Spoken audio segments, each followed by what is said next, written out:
அருள் பெரும் ஜோதி அருள் பெரும் ஜோதி தனிப்பெருங்கருணை அருள் பெரும் ஜோதி எல்லா உயிர்களும் இன்புற்று வாழ்க வள்ளலார் மலரடி வாழ்க வாழ்க அருள் பெருஞ்சோதி ஆண்டவர் மலரடி வாழ்க வாழ்க. வடலூர் பெருவழியில் வள்ளல் பெருமான் சித்தி பெற்ற புனிதமான இந்த நன்னாளில் வள்ளலார் சித்தி பெற்ற 154வது ஆண்டு தைப்பூச ஜோதி தரிசன பெருவிழா நடைபெற்று கொண்டிருக்கின்றது.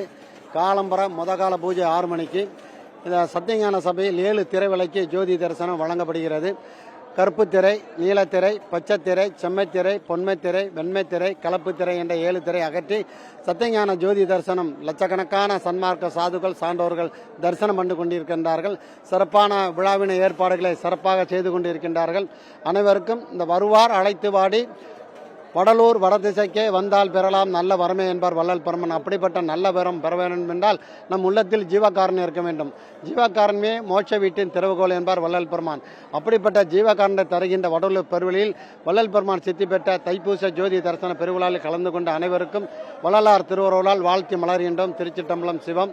வள்ளலார் பேரவை மாநில தலைவர் சுவாமி பத்மேந்திரா, நாகர்கோவில். நாங்கள் திருப்பூர் மாவட்டம் மடத்துக்குளத்துலேருந்து வந்திருக்கோம். இங்கே வருஷம் நாங்கள் ஜோதி தரிசனத்துக்கு வந்துட்டு இருக்கிறோம். சிறப்பாக எல்லாரும் சன்மார்க்கத்தில் சன்மார்க்க அன்பர்களும் பெரியோர்களும் குழந்தைகளும் ஜோதி தரிசனத்தை காலையில் பார்க்க வந்திருக்காங்க. அருமையாக ஏற்பாடு பண்ணியிருக்காங்க. அற்பெருஞ்சோதி அற்பெருஞ்சோதி தனிப்பெருங்கருணை அற்பெருஞ்சோதி ஜீவ ஒழுக்கம், கரண ஒழுக்கம், இந்திரிய ஒழுக்கம் எல்லாம் பாடத்திட்டத்தில் கொண்டு வந்தால் குழந்தைகள், வருங்கால சந்ததிகள் எல்லாருமே வள்ளலாரை பற்றி தெரிஞ்சுக்குவாங்க. சத்திய ஞான சபைக்கு எல்லாரும் வரணும்.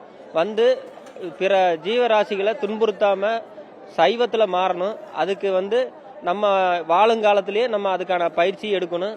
நம்ம இருக்கிற காலத்தே சன்மார்க்கத்துல இருந்தோம்னா சாகா கல்வியை தெரிஞ்சுக்கிட்டோம்னா நம்ம மரணமெல்லாம் பெருவாழ்வு அடையலாம். இதுக்காகத்தான் இங்க வரணும். இந்த இடத்துக்கு வர வேண்டியது எல்லாருமே நம்ம சாகா கல்வியை கத்துக்கிட்டு மரணமெல்லாம் பெருவாழ்வுனா என்னன்னு தெரிஞ்சுக்கிறதுக்கு இங்க வந்துட்டு போனாலே நல்ல வாய்ப்பு இருக்குது.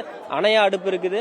அங்க வள்ளலார் ஏற்றி வச்ச அணையா அடுப்புல 24 மணி நேரம் ஜீவகாரணியம் நடந்துட்டு இருக்குது. அதே மாதிரி நம்மளால முடிஞ்ச ஜீவகாரணியத்தை அந்தந்த இடத்துல இருந்து நம்மளால செய்ய முடியறத செய்யலாம்.